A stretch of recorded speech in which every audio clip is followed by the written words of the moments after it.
right, we're rolling here. Okay, so it's going to be a quick, tight one tonight, I think. Okay.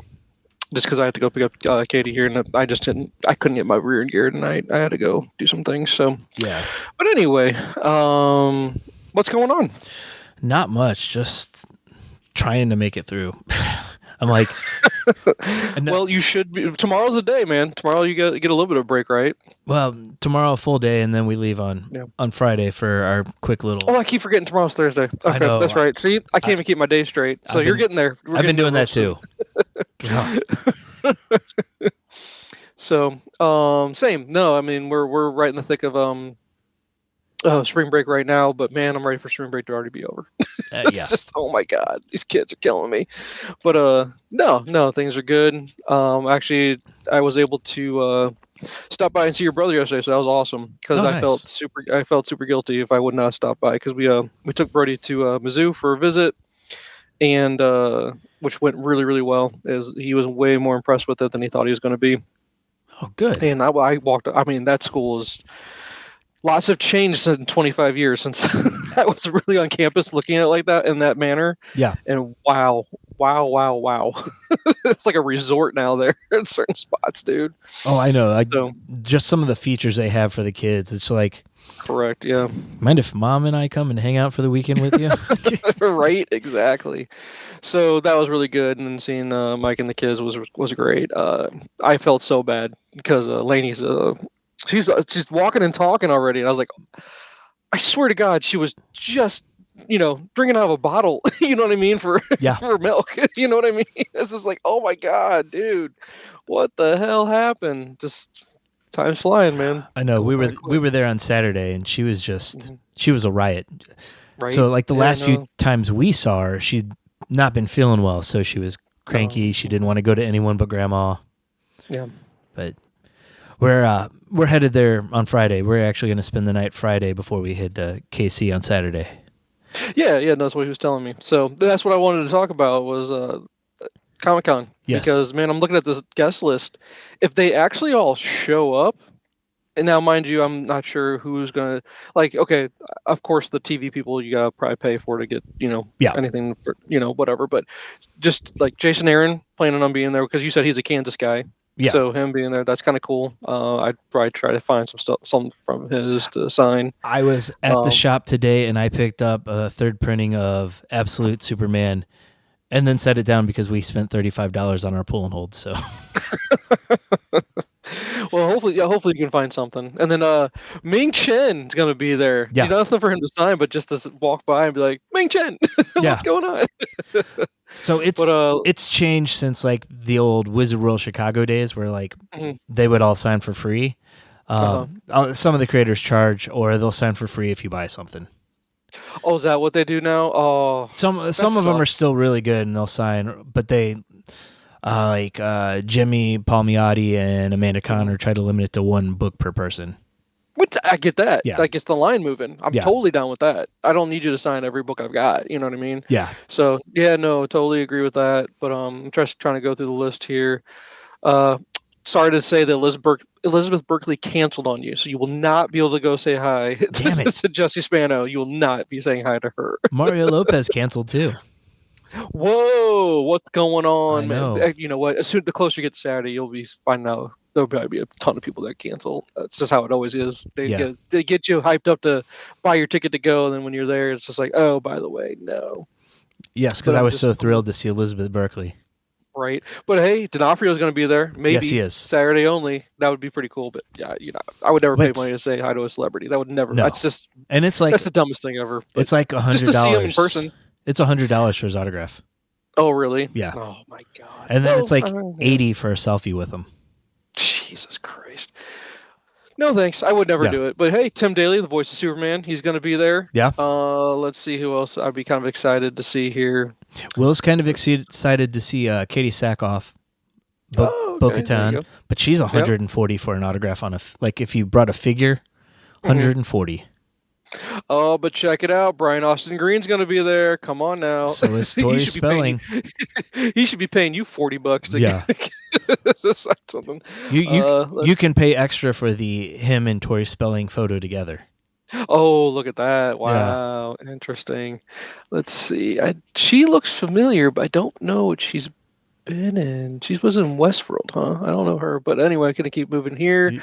I don't know any of her books. Colored Eugenio, she's gonna be there. Phil Hester, hey, you go take Green Arrow, take that book, see if he'd sign it. I already had him sign it back when it came out. I'm still there you go. Still waiting for the Kevin Smith signature on it. Of course.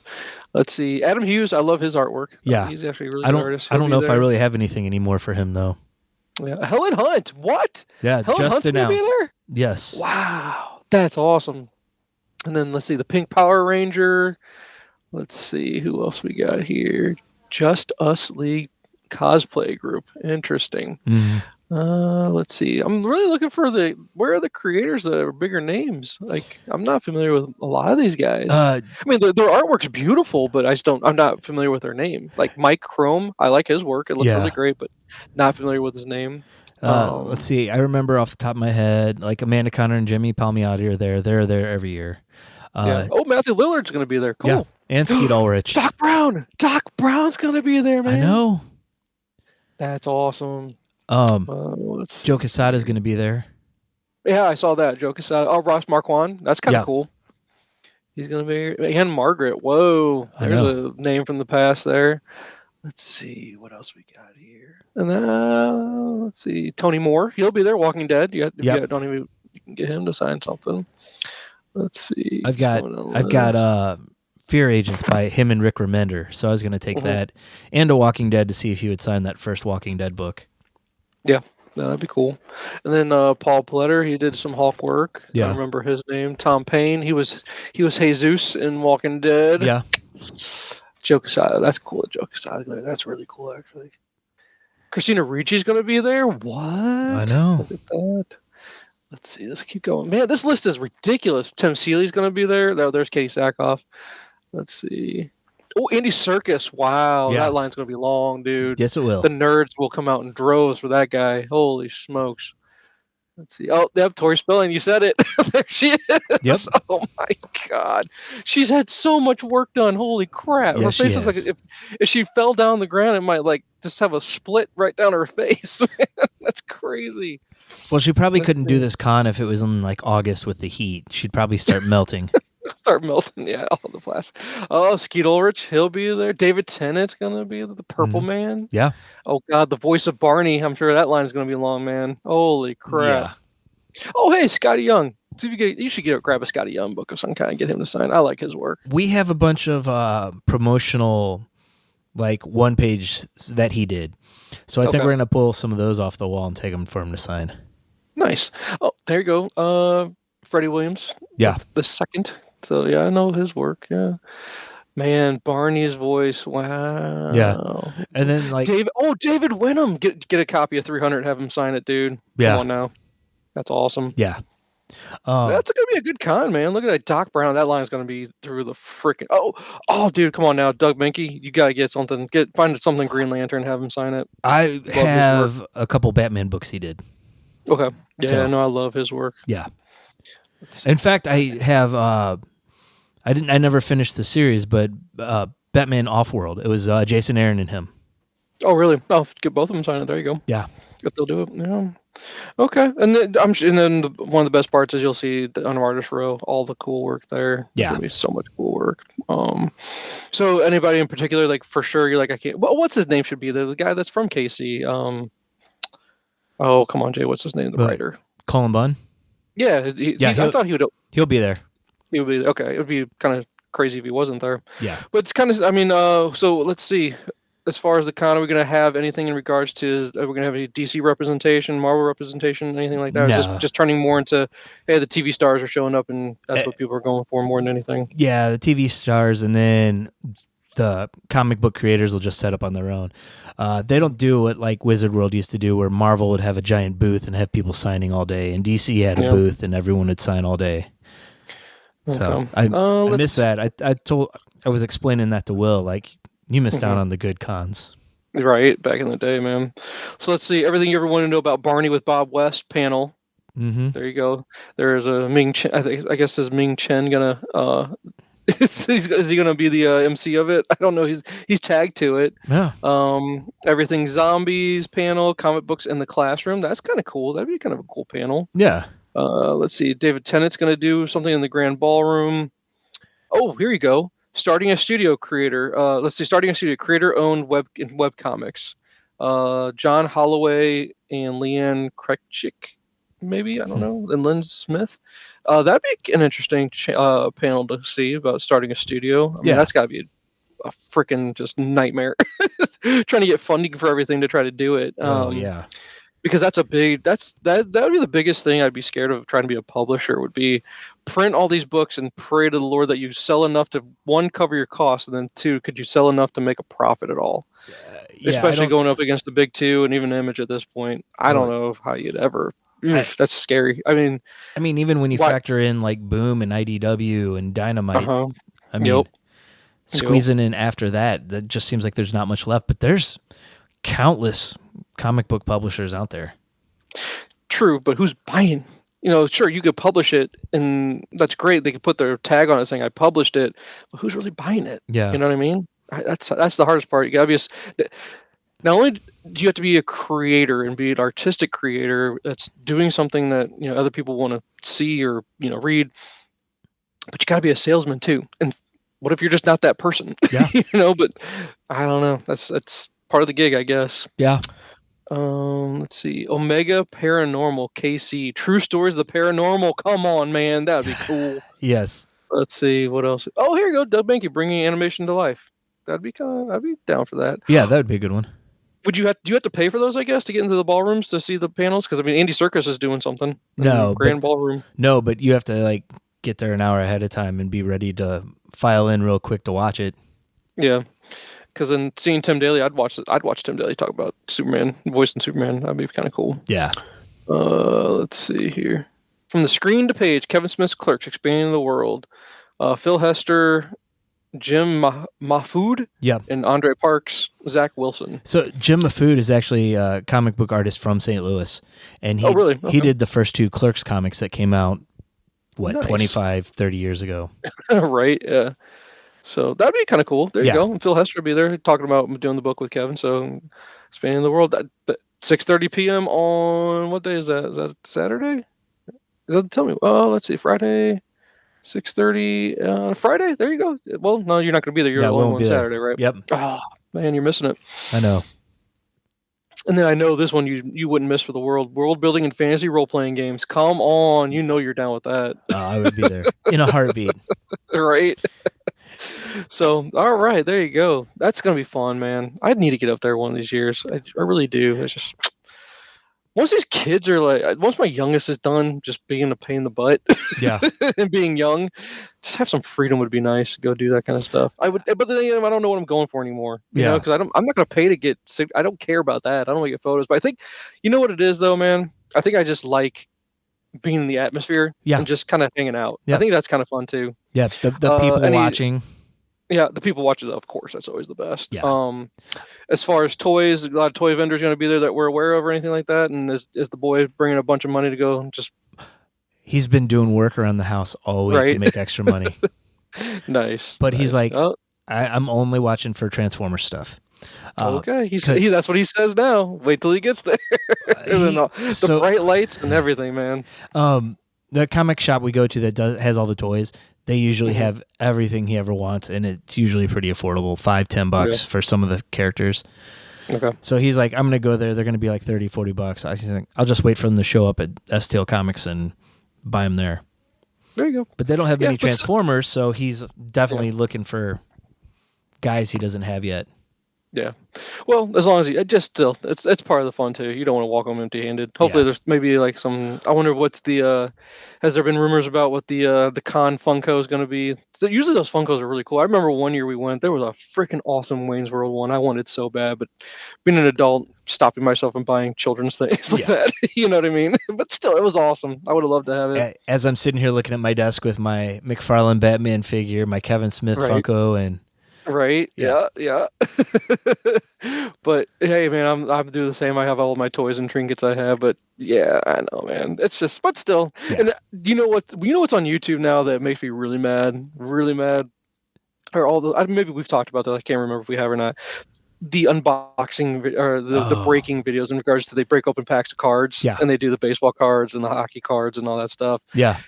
It's so fun to watch it, and it's just like I could never jump back into that world because it's just so much money to do that. Or sitting there thinking, where was that? Like when we had our apartment, we'd go to the card shop and buy like 4 boxes. Right, exactly. But we never got anything as cool as they get on these things, which they're all staged, in my opinion. They really are. But they probably also spend like thousands of dollars on cases, for sure. And then when they do get something, it's like that's the one they show. Right, exactly. Yeah, because everything online's got to be the best world of everything, right? How many videos do they have that never got published? That's like, your basic like Aaron Judge base card. Yeah, right. Exactly. Oh man. So yeah, no, that's going to be a good time for you. I'm excited to hear the tales that you come back with, and of course, every year you go, you're looking for a hardcover of the Teen Titans Judas contract for me. Yep. Which you'll never find. Nope. Every year you go, but I'm still waiting for you to. One year you might go, found it. I got it. I got it. Yeah. No, for me personally, I got to update my list of trades that I need, and I'm just gonna go and try to see what cool stuff I can find.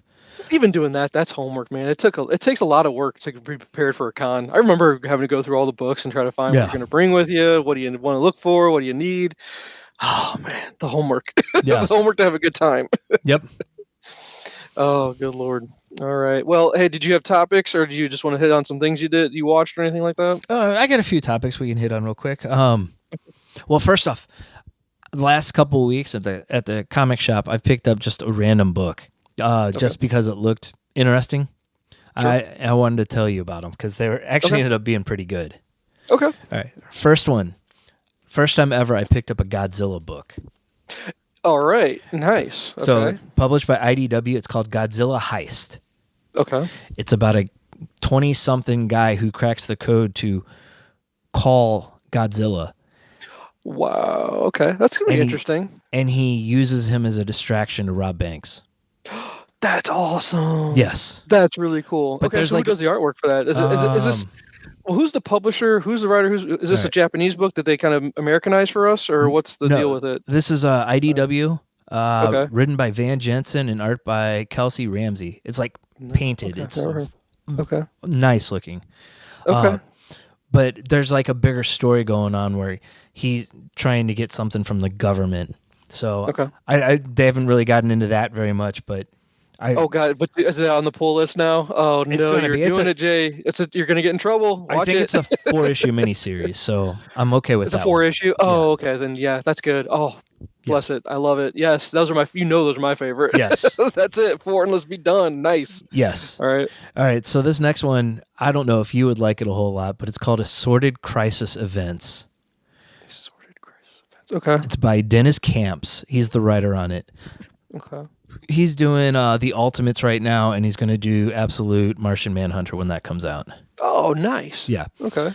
So basically, I don't know if this is like a dystopian future type thing. It's kind of hard to tell. But basically, something happened, and all these different timelines are converging. And it's an anthology book where, like, I think there's going to be an overarching theme for all of them. But, like, this first book is about this girl that... her parents just kind of disappeared, and she's just trying to make it through the day-to-day stuff. Okay. So sounds weird. Yes. Sounds a little weird, but okay. But I'm going to give it. I'll give it an arc and see how it goes. Okay. And then the last one is called Jump Scare. That sounds awesome. I like that. Cullen Bunn from Dark Horse. Okay. Yeah. All right. This girl is a fan of horror movies, and one day she's going home from a movie where these guys try to attack her, and the spirit comes and gives her superpowers. And her powers are she can pull weapons from any horror movie she's ever seen before. And right, she becomes Did you pick this up so you could have Cullen sign it when you go this weekend? I just saw it. I thought it looked fun, and so yes, I'm going to get him to sign it this weekend. Nice. Okay, but nice. She ends up fighting crime as Jump Scare and becomes like a social media superhero. Did it just come out? Like, did you pick up issue 1? Yes, I got issue 1. Okay, hold on. I think it came out. It came out in the last month. I'm trying to see it here. I just want to see the artwork because the artwork would be so it's through Dark Horse. Yeah. Okay. And I don't know who did the art on that one. I don't have it in front of me. Danny Luckert. Yeah. Did the art. I don't know the name. But see, I'm seeing the cover. I wish I could see the inside of it just to go. What does it look like as far as the artwork goes? Amazon from the co-creator of this. Hold on, was this a actual like book and not a comic? Like a one floppy magazine, or is this like a trade? And no, one story. It was one a floppy story. Oh, so it is a floppy. Yeah. Because it says Jump Scare #1 Profile was the name of the first book. No, never mind. Jump Scare #1. Never mind. Yeah. Okay.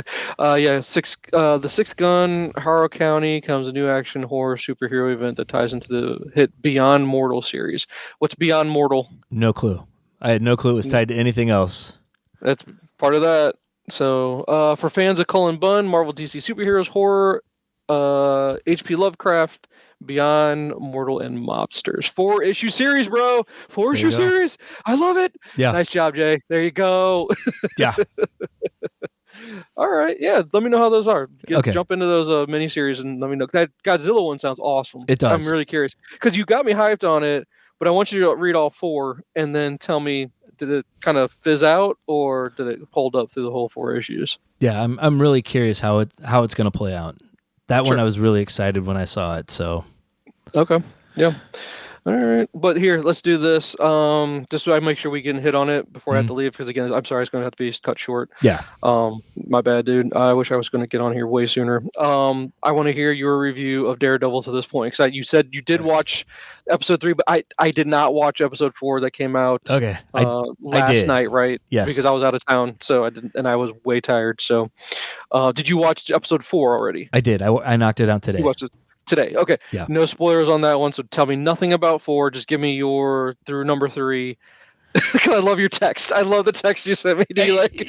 Well, never mind. Yeah. Yeah. Because last week we were like, I was talking about White Tiger, and and then I'm like, okay. Hey, good on me. I'm patting myself on the back. I kept quiet. I did not spoil anything for you, dude. You did not. But man, yeah, that was totally shocking, unexpected. Right? Yeah, totally out of which when you go back and you just see the individual clip when you're looking for it now.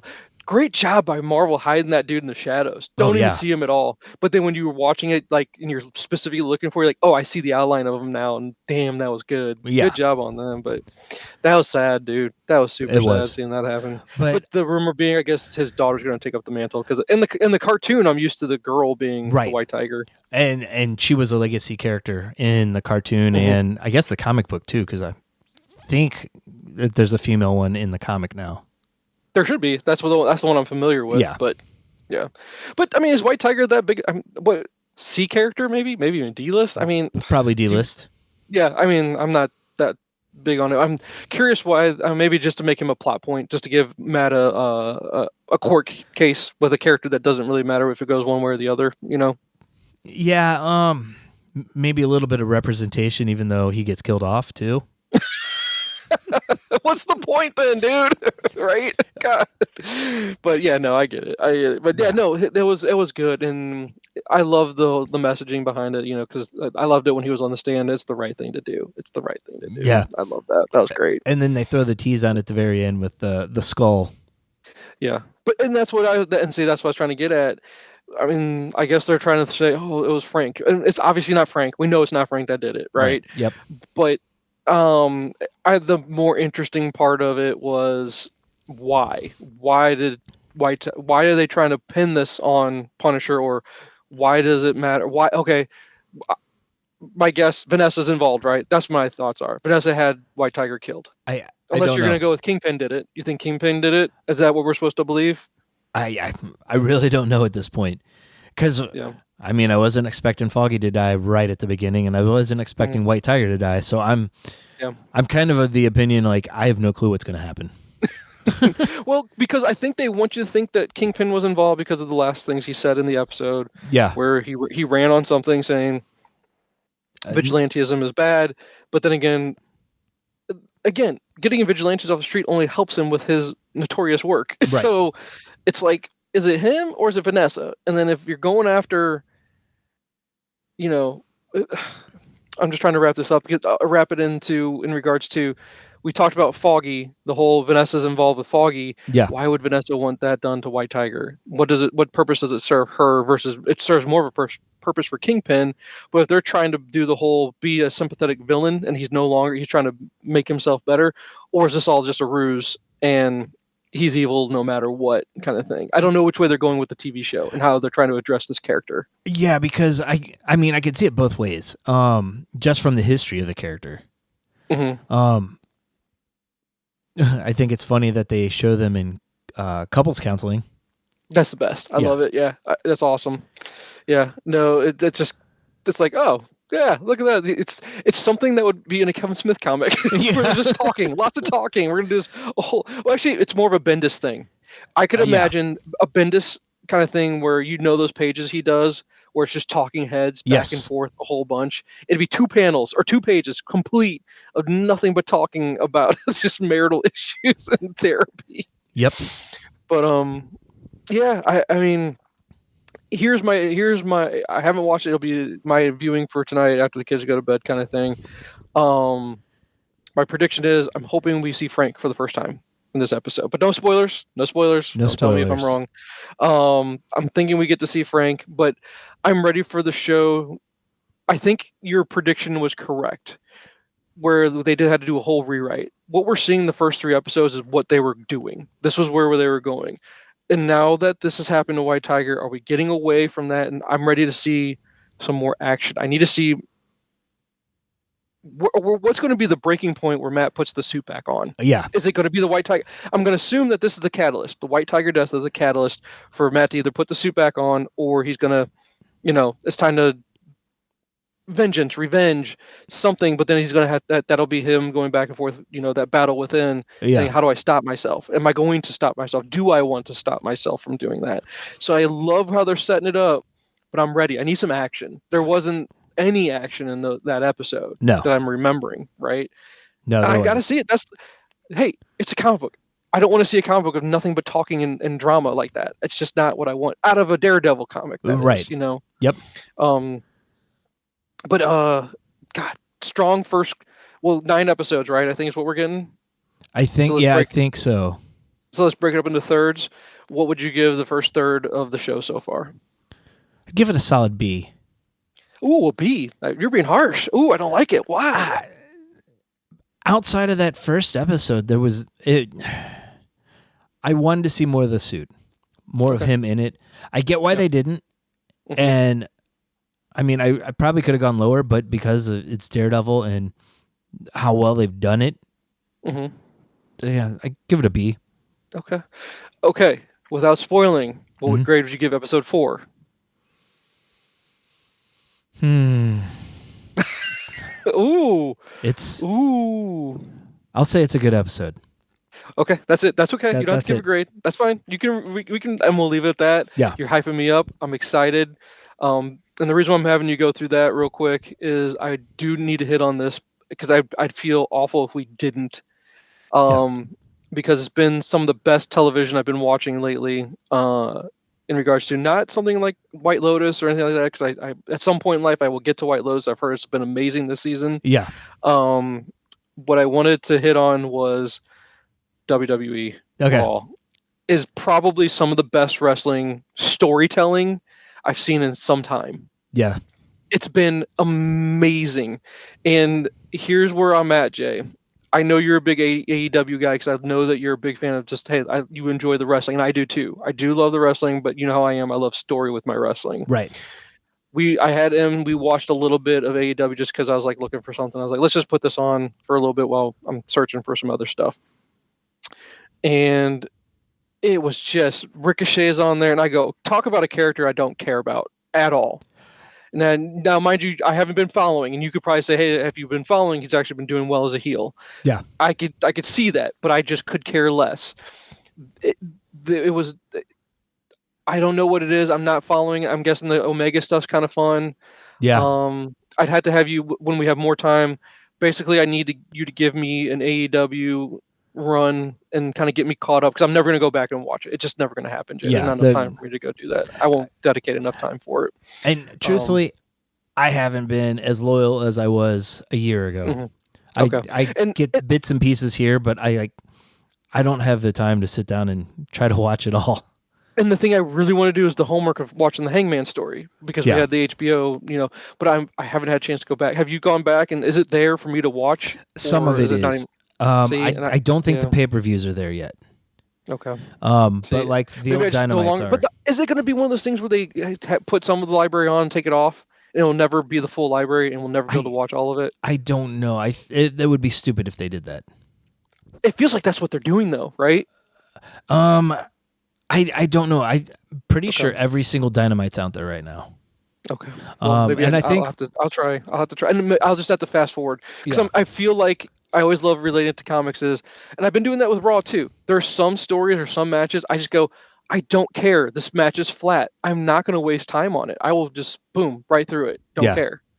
But I will say that since Elimination Chamber. Which Elimination Chamber, for being a pay-per-view that's not like one of the big ones. Like, okay, the big ones I would Royal Rumble, obviously. Yeah. King of the Ring, SummerSlam, I guess. Would you rank that as one of the higher ones? And Probably. Of course, WrestleMania, right? Yeah. So those are kind of like your majors. So ever since Elimination Chamber, which it's not the biggest pay-per-view of them all kind of thing. It's just one of those, they have one every month or every 6 weeks or whatever it is. It's the road to WrestleMania. The road to WrestleMania, correct. The Cena turn, amazing, and it's been captivating storytelling since. And then whatever it was, Monday, in Belgium, in Brussels, we see Cena come back for the first time. I don't know what it is about these European stops that they're doing. These crowds are unreal. They are the best crowds, Jay. Yes. Ever since France. Was it Lyon, France? I think is where it was. I think so, yeah. But that crowd at Raw in Brussels, unreal. It was fun. It was on fire, dude. That crowd was electric. It was so good. And that promo by Cena, talk about a veteran, a 25-year veteran, just doing it as only a 25-year vet could. Yeah, it's awesome. It's awesome. Cody was great. Cody was amazing. I thought his rebuttal was awesome. Yeah. The crowd was it makes it so much better it makes it such a great show when the crowd is like that. And I don't know if you agree or not, but Raw has just been killing it. They've just been killing. And then what was it? It was the Hell in the Cell match, or not Hell in a Cell? Was it what was it? Hell in a Cell? I guess with CM Punk versus Rollins. It was just a cage match. Just a cage match. Yeah. Okay, cage match. Holy hell! And then you get Reigns to come back out of nowhere like that. Oh, and then you throw the Heyman storyline in there. It's gonna be a triple threat match, right? For WrestleMania? Yeah, it has to be, right? Yeah. At this point, and my God, I would think that would be night one main event. Night one main event is what you think? Yeah. Okay. Because then we're gonna go Cody versus Cena for night 2, correct? Yes. It's got to be, right? Yeah. Okay, that'll be number 2.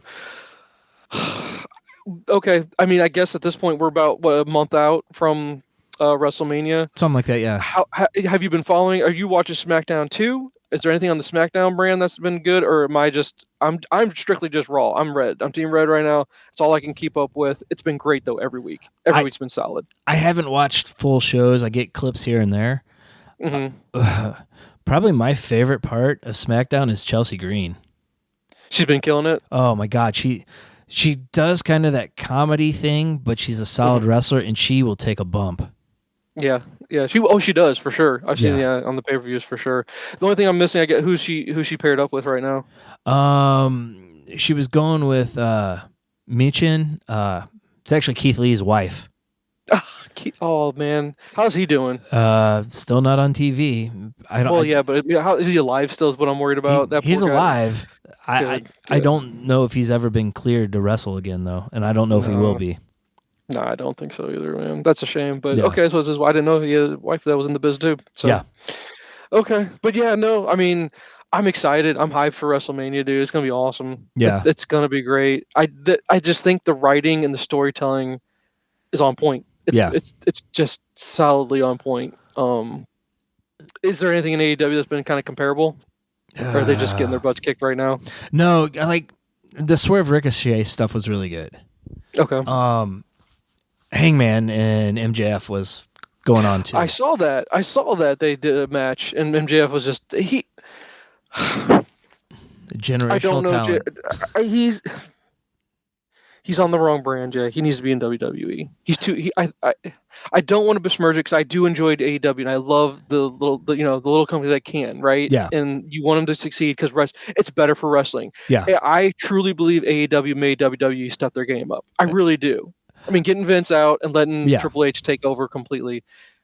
Once he got a hold of things and they know they have to compete to get eyeballs on their product, they just said, "Fuck you! I'm gonna put my foot on your neck," and they're just trying to just destroy AEW right now. And I'm not saying that AEW can't just keep doing success. Their crowds are still big. Their shows are sold out. I don't know how the pay-per-views are doing. Well, they've had a lot of crowd issues. Okay. And they've moved to smaller arenas now. So, okay. But apparently, it's really helping the feel there because the crowds are just crazy. Yeah. Yeah. Well, some advice for Tony Khan: take him overseas, apparently, because those crowds, holy smokes, man, they're incredible. They just make it a better show to watch. They really, really do. So, I think the big difference is there's two. You're either going to thrive in WWE because you have someone writing the stories and you can deliver them, or you make it in AEW because you have creative freedom to kind of push the boundaries a little bit. Swerve didn't work in WWE with the scripted promos and stuff, but when he got the freedom to do his own thing, his character took off. Yeah. But then if you look at like Ethan Page or Ricky Starks right now, both on NXT, they're looking really good with the scripted promos and someone kind of helping them along. Yeah. So MJF, I don't know if you could. But the thing is, he's such a generational talent, and he's a historian of it. I mean, he's got a Ric Flair feel to him. Yeah, he really does, in my opinion. Yeah. I just think he would kill it in WWE. I think he would actually. I mean, that heel work in WWE would be unreal. Oh yeah, it would be unreal. I think he would just kill it over there. Yeah. Or maybe not at this point. Maybe because since he spurned them, and maybe the fans just wouldn't be accepting of him. Yeah, I don't know. I really don't know how it would go over. I really don't. But if you're good at and he's obviously one of the best. He's one of the best in this. He really is. So I don't know, man. I just wanted to share those thoughts with you just because, man, it's been fun. Yeah. And it's when it's this good, it's just been so good. Yeah. And the fact that my two daughters like it as well. Even the one daughter I thought that would never watch a thing of wrestling in her entire life goes, "This is actually really fun." I was like, yeah, that's the whole point. There's no stress to watch it. It's not like watching a college basketball game. Are you upset? Yeah. No. I mean, it's all, you can kind of predict a little bit what's going to happen. Yep. Although no one saw the Cena thing coming. Nobody saw that coming. Come on, man. But now that it has happened, it's just been so fun. Yeah. And then, just going, okay, do we want Cody to win or do we want John Cena? She goes, well, John Cena's the bad guy, but I still want him to win anyway. And that's always fun too. Yeah. So yes, it is. Oh man, good stuff. Good stuff with WWE. I've been enjoying it. So, but no, I gotta cut it short just because it's gotta be tight. I am looking forward to. We'll tease it in regards to. I want a full report back from Kansas City, in regards to the cosplaying. How was the food? Do we get a con flu? Hopefully we can avoid the con flu. Wash your hands often. Any surprise things that happened? Any good finds that happened? All the trades that you picked up. Well, I want a full report on the trades you picked up. Yep. And then I want to report about the toys that were picked up. Okay. And the minifigs. Tell me about. And let me hear about the minifigs. Any cool minifigs that showed up? Yeah. Because I know you know the kid's gonna be buying some minifigs too. Our whole family's gonna probably drop about $80 on minifigs. Would be my guess. Hey, it's worth it. It'll be a good time. Yeah, it will be. All right, man. And then until next week, we'll talk to you then. All right. See you. See you. This week's featured track is Anything by The Last Mile.